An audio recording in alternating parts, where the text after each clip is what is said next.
The Nerdcast Empire is on the air. My mic was a little quiet for some reason there, but we're now good to go. For Friday, February 21st, 2025, I am Matt in the studio. Great to have you along with us. And we've got your final look at Nerdcast news before we head into the weekend. And we've got some Twitch-related news. We've got kind of another interesting Switch 1 bundle, which is interesting. And we've also got some news on the WWE that we'll be talking about, both in our final news segment and in the Empire Express, as The Rock is going to come rolling back in tonight and maybe mess up all of WrestleMania. We'll have to see. But joining me in studio on this Friday morning is Mike. Mike, how's it going? It's going. Yeah, you kind of felt this was coming eventually, where we would get some announcement that The Rock was going to show up and disrupt all of our WrestleMania plans. Thankfully, there isn't that one huge story that you have to make good on. So even if he does kind of implant himself into a high-profile match, it doesn't feel like it's going to be as disruptive as last year. Yeah, for sure. And we'll see exactly what he's got in mind. We'll talk about a little more on the Empire at the end, Empire Express, because it does feel like at least some of his stopping by is going to have to do with where they are tonight, which is in New Orleans, and potentially a big event coming to New Orleans next year. But let's get to some other news topics before we get to that at the end. And, one of the big ones that has been in the news cycle for the last maybe 24 to 48 hours is some changes coming to Twitch. And, I think one thing that is going to be interesting is to see how people kind of take these changes. I think that is one of those things that you never really know exactly what's going to happen until these changes are implemented, because a lot of times they will back off of these changes, if there is a big backlash to what they announce. So we'll have to see what actually gets implemented here. But the big thing is it has to do with video on demand on Twitch, that they are going to be limiting Twitch uploads and highlights to 100 hours of storage. Clips and past broadcasts, or VODs as you typically call them, will not be affected. Those will still be the same. But, I saw quite a few streamers who have, because Twitch is where they do all their content. They're not like a lot of people, like even us, that we do stuff on Twitch and we do stuff on YouTube. And so, we typically use Twitch for live stuff, archives of live stuff.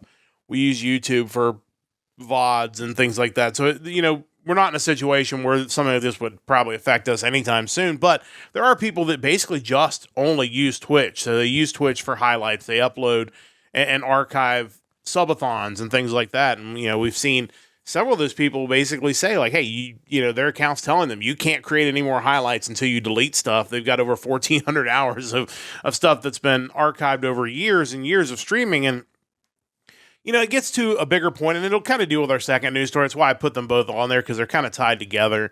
But you do have to wonder what Twitch is thinking as far as their big streamers. Like, if we leave Twitch tomorrow, there'll be a handful of people that, might be a little sad. But for the most part, people are not going to miss us when we're gone, and neither is Twitch. But there are some big streamers that presumably bring in pretty large revenue, either directly through advertising or indirectly through subs on their channel, that if they left Twitch, it would certainly leave a dent in their bottom line. So I guess the question is, if you start seeing some of these people leave, where's the balancing act between the revenue lost and potentially the money saved by not having to host all of their highlights and VODs and stuff? Yeah, I'm certainly not surprised that they want to implement some sort of limit to how much storage they're allowing people to use, because ultimately that does cost them money, and I imagine with the amount of people that are on Twitch, that's got to be a large amount of data and quite the bill for them. For sure. Twitch is owned by Amazon, correct? Yes. I guess I don't understand why they didn't find some way to kind of pivot this in a different direction, where it's like, hey, we're going to offer you X amount of storage through Amazon Web Services or something, some sort of like separate like sidekick platform where they could charge you some crazy amount of money to keep the stuff up and running. Because ultimately, it seems like what they want is they just want to be known as like the live streaming platform. It's we don't want to house everything you do. Right. I think, and it kind of goes back to the argument about which creators do they care about, which ones are the ones that they're really trying to retain, and obviously it's going to be your most successful, highest viewed people. But I think it's also those that will pivot you off to some side website where their content, quote unquote, can be monetized separately from Twitch, and Twitch doesn't have to get their hands dirty with housing it on their website. I think it's kind of a catch-22 for Twitch because, like you said, I do think they want to be the live streaming website, but they also know that the more stuff you do with another website, the more likely you're just going to be like, well, I'll just move everything over to that website. And I think that's where they're running into now is, yeah, maybe they do primarily want to be about streams and what we're doing here, but if, you know, you tell me, well, I have all these VODs that you've let me keep for all these years, all these highlights. Now I've got to get rid of these. Well, if I'm going to go to the trouble to move 1,400 hours worth of content or whatever, maybe I just need to start streaming somewhere else as well. And so that's where you run into some issues. And, you know, like you said, I think there are certainly some issues with Twitch as far as, you know, content. And like I said, we'll talk about a little bit of that with the ban update that they passed along. But yeah, the thing I'm not understanding about the whole situation, and it's just another one of these situations, and it's happened so often in technology, really dating back to, you know, newspapers, giving newspapers away for free on the internet, and then realizing, oh wait, we've been charging for this for 100 years. Why are we giving this away for free?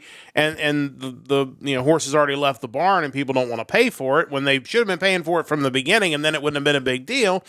This is kind of the same thing where it's like, when you realize some of these streamers were starting to get so big that they were taking up so much bandwidth and data, that's when you should have released some sort of tiered system. Like you said, you know, hey, if you're like us and you just stream occasionally and you don't mind your stuff disappearing after 30 days, like you can have the base, you know, you're free to do it and good for you and have fun. And if you're somebody who's a high volume user, if you want to keep your stuff here, we're good with that. But here is this Amazon Web Service add-on that you're going to have, or some sort of Twitch Premium that is going to allow you some perks too. Because I mean, you can maybe you get a bigger cut, maybe you get a direct live line to Twitch when there's any kind of, or you have maybe somebody who's specifically responsible for your channel, so you don't have some random admin come in and decide they don't like what you're doing and ban you. You know, there's ways to do it that can create value for these high volume streamers and also keep you from having to lose money on these people because they've got so much data tied up in those handful of channels. And I think that's the curious thing about it, just from a business perspective, is that clearly in this story, they're just removing features from using their service. There's no like, yeah, but you could pay this and get this instead. Right. It's very much like a Crunchyroll removing comments. It's like, okay, you're going to start charging me more money and you're taking away features. That seems backwards. And this is similar. It's why aren't you giving me some sort of solution to this problem? Like, I think we can all agree that there is something that needs to be addressed here about your guys' business model, but you're not even giving me the opportunity to spend more money with you to remedy this. Yeah, I think that's, to me, the most confusing part. And again, this probably should have happened a few years ago. This shouldn't just be happening now. And the problem now is because you've done it backwards. If you come back in 3 months and say, okay, we won't make you remove this stuff, but you're going to have to pay X amount a month to have it. Now it looks like, oh, well, you panicked everybody just so you could sell. You were totally willing to do the worst possible thing until you realized how unacceptable that was to people. So now you have to walk it back. Yeah, which, I mean, that's... maybe that's what it doesn't change the fact you still wanted to do the worst possible thing to people. Yeah, exactly. So, you know, I don't know how this is going to go about. I don't know. And that's the question. And we can even kind of tie it into our second news story about the ban thing is, you know, what streamers are they willing to lose? What, you know, where where are they willing to draw the line? Because, it would be easy to say, well, this person, they let them do anything, and this person, they don't, and so there's the line. But it feels like with Twitch, that line moves all over the place. Yeah. Like, yeah, this person can do whatever they want, but this person over here who's kind of doing the same thing, no, you're banned. Like, or worse, now we don't think you should be able to do whatever you want, even though we've let you do whatever you want up to a certain point. Yeah, and that's, the thing that supposedly Twitch is trying to improve with expiration dates for violations on bans, allowing for reinstatement, basically a slider system where, minor offenses receive minor punishment, and trying to improve transparency, which has been, long since, just non-existent, basically, in a lot of cases. And, again, in a lot of cases, and we're not talking about the big streamers, because they're set. Like, those people make so much money, and they generally have diversified income. But we're talking about kind of the mid-range streamers, the people who are literally trying to do this for a living, who maybe have now gotten to the point where they can make a living off of it, but it's not like they're rolling in money. And then Twitch bans them. I mean, the VTuber space is obviously a space where I've seen it a ton. And now it's like these people have lost their income. They can't get an answer as to why they got banned. They can't get an answer as to when they'll be unbanned. It becomes this big, vague thing where it's just, I can't imagine you walking into your job today and being like, we're suspending you without pay. Well, what did I do? Well, we can't tell you. Yeah. Well, when am I coming back? Well, we don't know. Like, you want to talk about just utter panic? That would be insane. Yeah, exactly. I like the idea that it seems like they're wanting to be more transparent about it. I think that's a good thing, but I need to see it in action, because I think, kind of to your point, there are way too many instances where it almost seems like a rogue admin just hates a certain style of content and goes, crazy on it as far as issuing bans. And then there's some, especially kind of in the more like lewd space of Twitch, there are live streamers that seem to get a pass to do whatever, and I'm sure they bring in a crazy amount of money, but like, I think that tarnishes your service's reputation. I think anytime you can enforce things with consistency, people will understand. They may still be mad, they might not be happy, but at least you can clearly say, like, you did X. If this person does X, they're also going to get banned for the same amount of time. That's what you have to have, because then you can just tell her, here are the rules. We're going to enforce them. I don't care if you're in a hot tub somewhere licking a microphone, or you're a VTuber who's, got their shoulders exposed. Like, the rules are going to be the same for everybody. And that's all people want, is just make it the same, make it clear, make it transparent. And in the end, yeah, people might not like your rules, but they will abide by them if you give them a clear path and consistent enforcement to do so. I think also with like the VTuber space, that they kind of are unlucky in that we're in this weird point in time now where anything that's kind of anime or anime adjacent is getting more heavily scrutinized than things that are live action. I think whether you're talking about anime or video games or manga, I think there's this new kind of weird push to censor a lot of that, where 20 years ago we made fun of localization and what they did to things like Pokemon, as far as like the jelly donuts and whatnot. And weirdly enough, I don't know what has caused it, you kind of see it going the other direction now, where almost like it's weird if you don't want that stuff censored or altered. Yeah, it's again, it's just inconsistency with and that's just another example of it, where it's okay if a person does this, a real live person, but as soon as it's in a cartoon, as soon as it's in an anime, as soon as it's in a video game, like all of a sudden now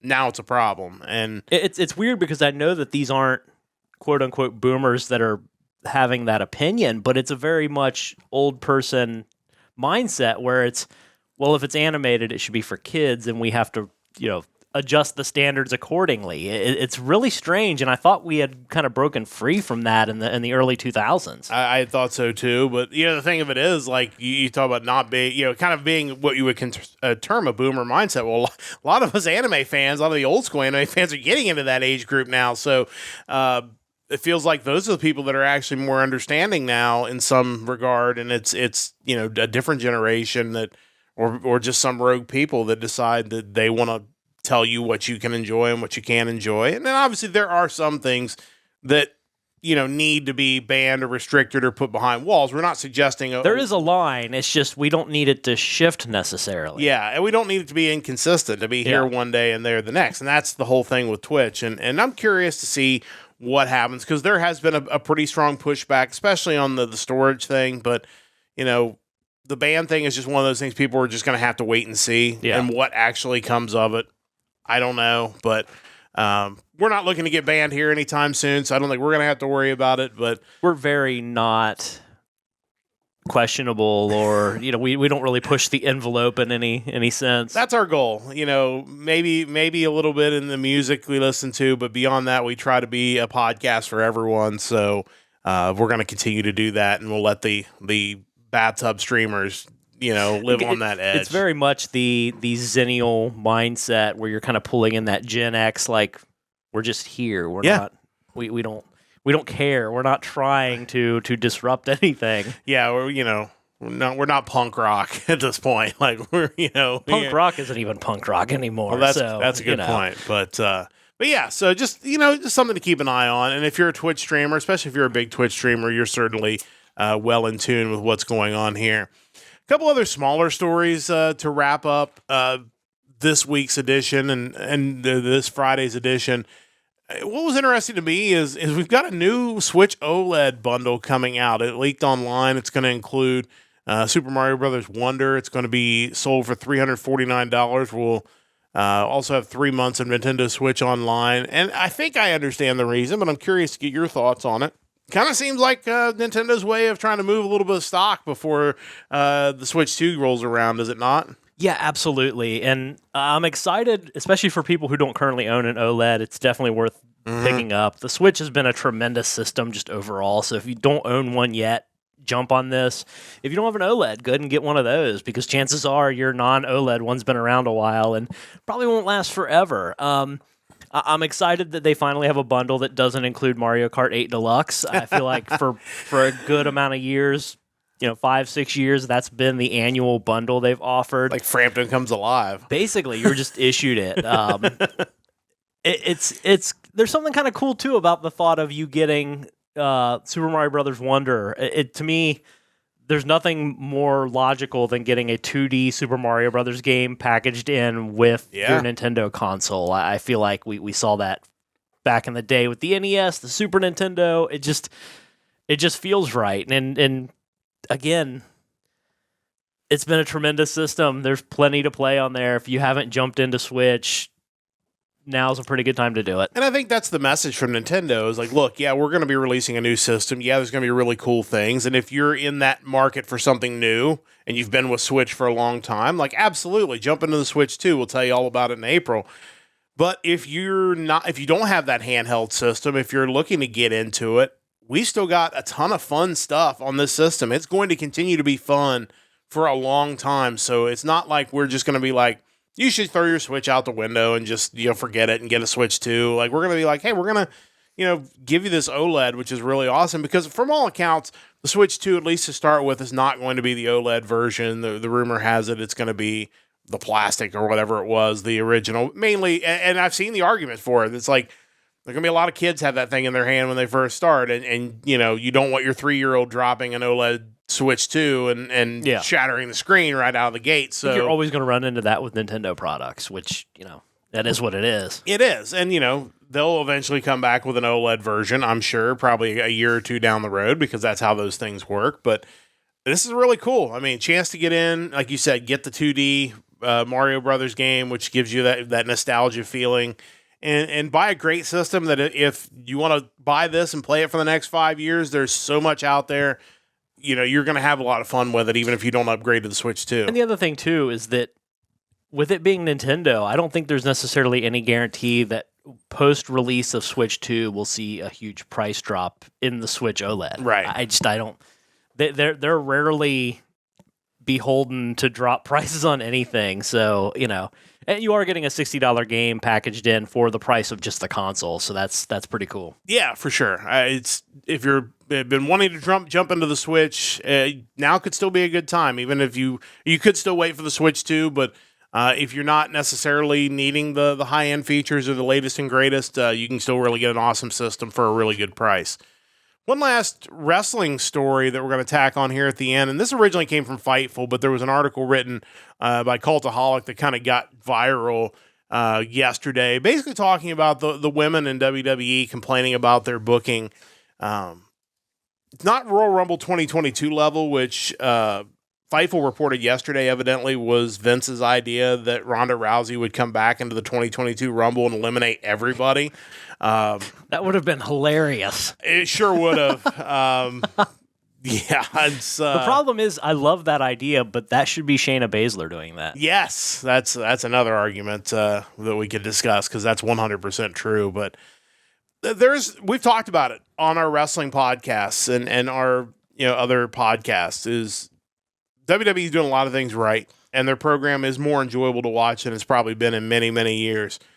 But there are a handful of things that they're not doing right. And the number one thing is their women's division, really their entire women's division on the main roster, but specifically mid-card titles, which they created to supposedly give more women a chance and really haven't, and their tag team titles, which have totally been wasted by just waiting around for Jake Cargill to get back. I totally understand. And it kind of sounds like that some of these women have been pitched these meaningless tag matches at WrestleMania to get them on the card. And they're like, no, like we've got these titles, book this division better. Like, yeah, it wouldn't be as stark if you didn't turn around and tune in on Tuesday nights on NXT and see Shawn Michaels and his crew booking their women's division as a complete equal to their men's division, and those segments doing great ratings every week. So I don't understand why it's not being done. Yeah, and it kind of annoys you even more that they thought it was necessary to get rid of the NXT women's tag titles because you have enough women down there of the level of quality where you wouldn't mind seeing a fleshed out tag division again. For sure. Yeah, it's weird. I think at the very top of the women's division, they're doing things pretty well still. I think that's fine. Yeah, the tag titles just don't feel super important with Naomi and Bianca Belair as champions. They're just kind of holding them. Not that they aren't putting on good matches when they have matches. Yeah, for sure. It's unnecessary. They're two singles wrestlers that are holding the tag titles, and there's not the furthering of women's tag team. I mean, we saw it with Isla Dawn getting released. It's like, still don't get that one. Still don't understand that one. And I think it was good that they did both implement the mid-card titles and who they picked to be the inaugural champions. I think are totally fine. Absolutely. I'm all for that. I don't need to see every other week another match between Chelsea Green and Mia Yim. I think we need to build that out a little more where there are some other challengers. As much as I wouldn't care if Mia Yim won the title, because she's great. It's nothing against either competitor. It's just it kind of goes back to the criticisms we used to have of WWE, where it was just rematch after rematch that you felt was never ending and not really going anywhere. Yeah, you didn't feel like any of it was important. People always jump to the whole they should do another Evolution pay-per-view. And, not that I'm opposed to that in principle, but I think that's just kind of a cop-out solution. I think, ultimately, the goal should be to put yourself in a situation where you can book a 50-50 pay-per-view or PLE where men's and women's matches are kind of presented in an equal ratio, but you care about all of them. Yes. My concern is that if you just jump to an Evolution pay-per-view, and this sounds disrespectful, but I think in a lot of ways it's still true, half the matches you wouldn't really care about not because they're women, but because WWE haven't booked these wrestlers in a way that make you care about what they're doing. Well, you see it on TV every week. There'll be a couple of matches with women that I like all the people in the match, but it's like the crowd just sits there on their hands because, again, not because they're women, it's because you haven't made the crowd care about these people enough, heel or face, to cheer or boo. Generally, it's like, hey, I like Dakota Kai when she wins. Yay, that's great. Let's build a story. Dakota's got a great story. I mean, she's been hurt. She's battling back. She never gives up. And the other thing too is, there's almost no crossover outside of Judgment Day with like your men and women storylines. And, there's like what the New Day is doing. How many women would fall into the same category as the New Day and their complaints right now about, being overlooked? And I mean, Shayna Baszler would fit right in with those two. Why don't you do that? Like, because that immediately makes people care about what she's doing. And you have, and then, she can just decide she's going to start wrecking people. Like, I mean, you have her, you have when Asuka returns, you have Asuka, two women who ran roughshod over the NXT women's division where they were just these unbeatable monsters who were monsters just because they were believable that they could fight. And I think there's a place for them to kind of redo that on either show, if not both shows. I just don't know why we're not doing that. Yeah. And again, when you hear things like this person's not over or somebody gets released because they're not over, that, yes, to some degree, the performer does carry some of the weight of that. Like there are things if they're not good at promos, if they're not making the most of their time, like you get that. Because you look at someone like Chelsea Green, she can be on TV for 30 seconds and you're going to remember it because she just does a great job. Yeah, absolutely. An unnaturally good job at just making the most of limited time. But that's also on the writing staff. That's also on the booking staff. Like, if you're not giving me and the fans a compelling reason to care about these people, you're not going to get them over. And no matter what they do or how good they are in the ring or how good their promos are, like, if you're not making something make sense, it's just not going to... I mean, it's the biggest issue with AEW right now. Yeah. Who cares about most of the people on their television show? Like, that's the issue.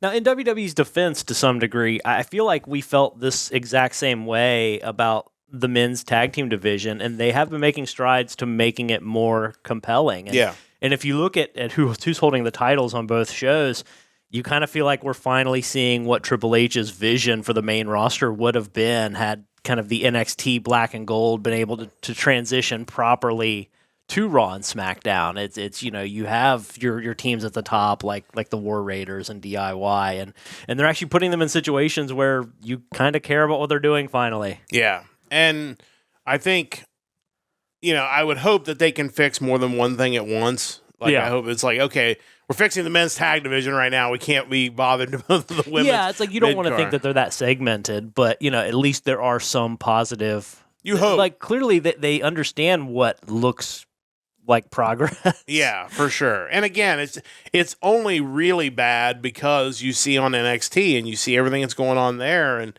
it's just like, the women's matches routinely in pay-per-view. They last premium live event for NXT, a women's match main evented, and people loved it, and it made sense. And you kind of had the surprise with Jordan Grace showing up at the end, even though you kind of knew it was going to happen. But it was still basically, you had her, Stephanie Vaquer, and Julia in the ring, where it's like, these are the biggest stars on this brand right now. Yeah, and, they're not far from being the biggest stars in the company on the women's side. There are a couple, obviously, on the main roster that have elevated, and mostly Liv Morgan and Rhea Ripley, and obviously Charlotte Flair. Well, I think that's the other thing, too, and you never want to see future layoffs and job cuts, but you can't help but feel like they don't think their women's division on Raw and SmackDown has really achieved its final form yet. Yeah. And it'll be interesting to see what the landscape looks like and who the big players are on Raw and SmackDown this time next year. The biggest thing is if they're thinking in those terms, they need to make sure they're giving good time to their women's division because it's, when you see someone like Indy Hartwell get let go and Isla Dawn and, Tegan Knox, like they just felt like good soldiers that maybe you just kind of didn't do everything to try to to prop up. So yeah, we'll see where it goes. But I think it's good that these news is getting out there. So maybe they'll see there's an urgency and maybe a pushback from the fans, which is really sometimes what drives change in WWE, even with the new regime. It's time to bring this thing to a close. Let's head to the Empire Express. Are you ready to go? Let's do it. Well, it's the big one right off the bat. In a post on X on Thursday evening, the Great Disruptor, the final boss, The Rock, has announced he's going to show up on SmackDown tomorrow night, which is now tonight, in New Orleans. WWE is playing up the chaos that may ensue. Is this good marketing, or is he about to mess up all their plans again? I don't think he can disrupt things nearly to the degree he did last year. And with stars like Cena and Punk active for WrestleMania this year, it could bring about some interesting matchups that maybe we didn't think we would see. So I'll be cautiously optimistic about all this. We'll see what happens. Former WWE personality Jonathan Coachman said on his podcast yesterday that Shane McMahon wanted both equity in AEW and to, quote, run the show, and was ghosted by Tony Khan after their famous meeting. Does any of this surprise you? Not at all. Like, I would 100% believe Shane would ask for that because it probably feels like he wants to make a point like, hey, if you're bringing me in, I'm going to have control of everything. And I totally understand. You know, even with the complaints about Tony Khan I've understood with as much money as he's bankrolled and that not wanting to give control to an outsider. So totally understandable.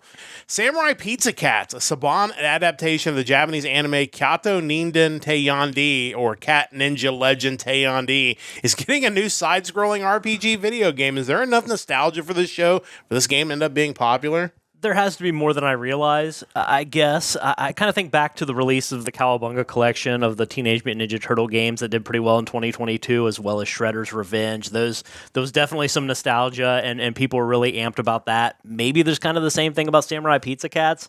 Doesn't do a lot for me, but, you know, maybe there's something there. Got some love in the chat for Samurai Pizza Cats, so maybe so. We'll have to keep our eye out for it. Let's see. What question is next? My list is backward here. Oh, 3 big surprises. 3 big surprises on TNA Impact's live show on Thursday is Elijah, the man formerly known as Elias in WWE, and the Colognes made surprise debuts. Then Obafemi came to the aid of the Hardys and Leon Slater against the System. TNA seems to be heading in the right direction, right? Yeah, for sure. And they had a great crowd, and it was great to hear the crowd walk with Elijah. He's one of those guys I'll probably never understand why WWE got rid of him. Obafemi coming in, they set up a 6-man tag match with him and the Hardys against the System coming up. That's just, I mean, him and Moose, I can't wait to see that match. That's going to be great stuff. So, yeah, TNA definitely feels like it's going in the right direction. And finally, while NXT's overall viewership dropped below 700,000 this week, AEW Dynamite's viewership fell again after the Australia show, falling to 563,000. Where is the floor for the AEW ratings? You know, I really didn't have them plan to drop below 500K anytime soon. I kind of thought that would be where you had your diehards kind of in their little world, but I suppose you never know. Maybe we could end up in the fours before the end of the year. It's crazy to think. Some big changes are going to be needed and soon if they're going to continue to do any kind of ratings at all. It's pretty wild to see them continue to drop to that level. And that is going to wrap things up for the Friday edition of the Nerdcast News Report. You're all caught up with your news and ready to go into the weekend. Just a reminder, we will be back on Sunday night for another episode of Music Weekly. The music of February the 7th will be on tap for this Sunday night, 7 o'clock Eastern Time, live on Twitch and on YouTube. And then, of course, we'll be back Monday morning. We'll get you caught up on all the weekend's news.